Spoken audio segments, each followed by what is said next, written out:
Hi, my name is Nick Stasulis and I am a hydrologic technician with the main office of the New England Water Science Center. In this video we will highlight the necessary pre-measurement tests as part of a midsection ADCP measurement in TRDI Section by Section Pro. After setting up your new measurement in the wizard, start by setting the ADCP's clock by selecting Acquire Set ADCP Clock. Next, run the ADCP test by selecting Tests, ADCP Tests. Before starting a test, ensure the ADCP is in calm water if possible. Click Run Tests, and you will notice the dialog will start showing information and display a number of pass or fails here.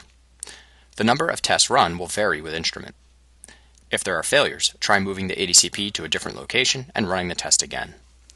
If there are repeated failures, collect data while looking for irregularities and be sure to follow up with an experienced user or the manufacturer. Unless the ADCP compass is disabled, such as for an ice measurement, calibrating the compass is recommended. Calibrating the ADCP's compass is recommended as the compass is being used to account for boat rotation so the velocity data can be oriented properly. Also, having a properly calibrated compass can be useful to determine heading of the ADCP during data collection. The calibration is conducted by selecting Compass Calibration from the Test menu. Versions of Section by Section Pro 1.15 or later will allow calibration of all TRDI ADCPs. For a Rio Grande, be sure you select Calibrate, then Evaluate. With the Stream Pro, River Pro, New River Ray, and Rio Pro compass, you will be prompted to conduct the evaluation once the calibration is complete. Specifics on calibrating all TRDI compasses can be found in the Wind River 2 User's Guide.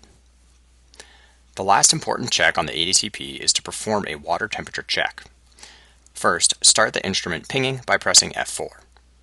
Use an independent thermistor to obtain a water temperature reading right next to the ADCP, and note this reading and the reading from the ADCP in the Temperature Salinity Readings page in your staged midsection channel measurement notes using SV Mobile.